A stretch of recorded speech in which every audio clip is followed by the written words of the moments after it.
I say in the book that if I did die, it would shock people, but it wouldn't surprise anybody.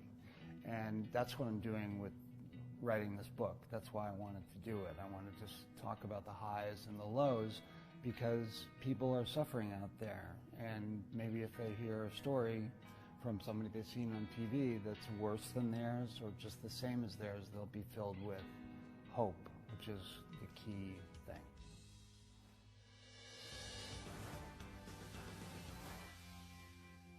You hear that? That is her truth, Mr. I'll let you have her. I win, you suck, I rule all, mini wave in celebration of me. For 10 seasons, Matthew Perry starred as Chandler Bing on the mega hit show Friends. While he may have been on top of the world professionally, few knew just how much Matthew was struggling with drug and alcohol addiction. Matthew is now sharing his story in his new memoir, Friends, Lovers, and the Big Terrible Thing.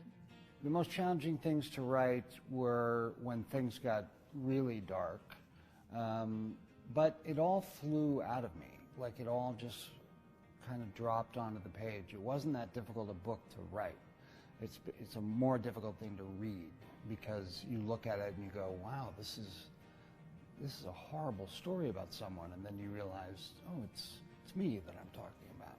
So, you know, when things got really dark, and then, you know, they changed and they got lighter, but writing the hard stuff was the most difficult. I decided to start the book with a very terrible experience happened to me where I almost died, and it's very dramatic, and I thought it would be grabbing to the people that read it, especially the people who have this problem and how dark it can get. And the doctors that told me they told my family that I had a 2% chance to live. You know, but it's filled with hope because here I am, you know. But I wanted to start it because that's the time I really came close to my life ending. I was put on a thing called an ECMO machine, which does all the breathing for your heart and your lungs. And that's called a Hail Mary. Every doctor says it's a Hail Mary. Like, no one survives that. And there were 5 people put on an ECMO machine that night, and the other 4 died. And I survived. So the big question is, why? Why was I the one that survived? There has to be some kind of reason. And for those suffering out there, there is a reason. You know, the worst that can happen to somebody just gives you more tools to help somebody else, you know. And, you know, for me, there were so many lows and so much strife and struggle that, you know, I don't know anybody that I can't help, you know, because my story was so low at times.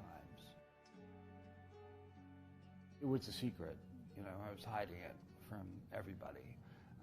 And the cast kind of knew and were supportive and nice and reached out to me, but I didn't know how to stop, you know. If the police came over to my house and said, if you drink tonight, we're going to take you to jail, I'd start packing for jail, because I didn't know how to. I couldn't stop, because the disease and the addiction is progressive. So it gets worse and worse as you grow older. So I could handle it kind of when we started it at 24, but by the time I was 34, I was, you know, really entrenched in a lot of trouble. But there were years that I was sober during that time. And the year, it's pretty interesting, the year, season 9 was the year that I was sober the whole way through. And I would ask you to guess which season I got nominated for Best Actor. Season 9, yeah. I was like, that should tell me something. I mean, there's probably going to be some grunt work, which will probably stink. You know, a grown man getting people coffee is a little humiliating. Humiliating and noble. Well, the way that the cast of Friends helped me was they were understanding and they were patient. And, you know, it's like penguins. When penguins in nature, when one is sick or when one is very injured, the other penguins surround it and prop it up and walk around till that penguin can walk on its own. And that's kind of what the Friends cast did for me. Just the creative experience of being on Friends probably saved my life. I write in the book, when you're making $1 million a week, you can't drink the 37th drink. You have to go home and go to sleep. The defining moments that ended me to kind of clean up is what's called, we call them bottoms. And they're just moments that you just feel like you can't get any lower. So you become desperate. You have the desperation of a drowning man. So you start to tell people and you start to call people for help. And, through the years, so many people have helped me, and that's made me able to help others. And I've helped 100,000 people in a weekend, but I've also helped one guy, and it's the same amount of juice that I get from it. It doesn't matter. When you see the lights go on in somebody's eyes who's been hammered or on drugs for 10 years, that's what makes your heart grow, and that's a wonderful thing. And again, probably the major reason for writing this book. But it would surprise people to know that, like, since 2001, I've basically been sober with, a lot of accidents along the way. I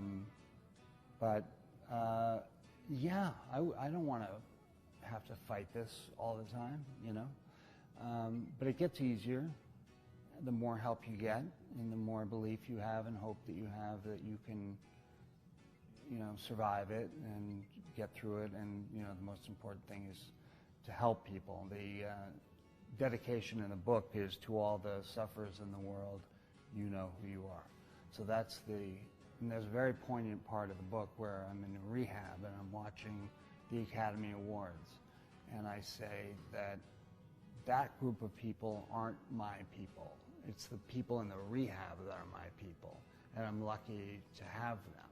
And I say, I don't need an Academy Award. I just need another day.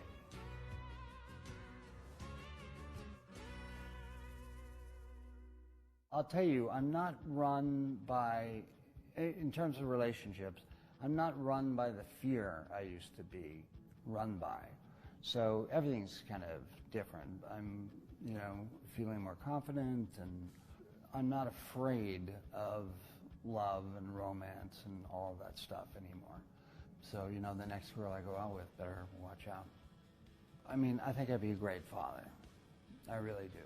I grew up with a lot of little kids around me, and I think that's probably why. But, I can't wait. It'd be so much fun to, whisper to the kid something crazy and then say, go tell Mom that. What I'm most surprised with is my resilience, the way that I can bounce back from all of this torture and awfulness. That night that I was in the hospital, everything that was happening, if you talk to a doctor, they all just say, no, that guy's dead. That guy is dead.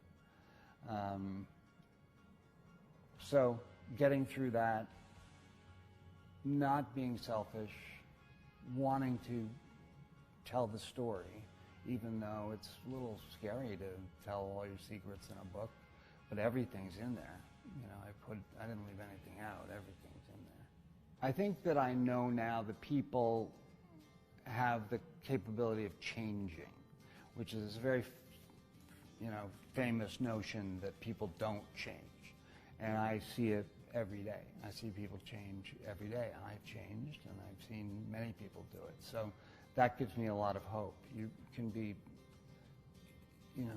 on the wrong path, and all you have to do is tell somebody about it, and it starts you on the right path. So seeing people change and keep their sobriety like I have, my hope is that people will relate to it and know that this disease attacks everybody. It doesn't matter if you're successful or not successful. The disease doesn't care. I'm an extremely grateful guy. In fact, the book ends with a gratitude list that I mean everything that I say. I'm grateful to be alive, that's for sure.